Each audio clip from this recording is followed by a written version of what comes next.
Behre, bunu alamdı.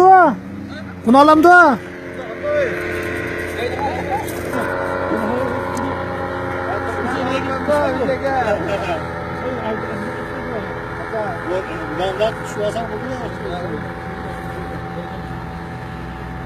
Ben sana ne işin zaten Ya komando.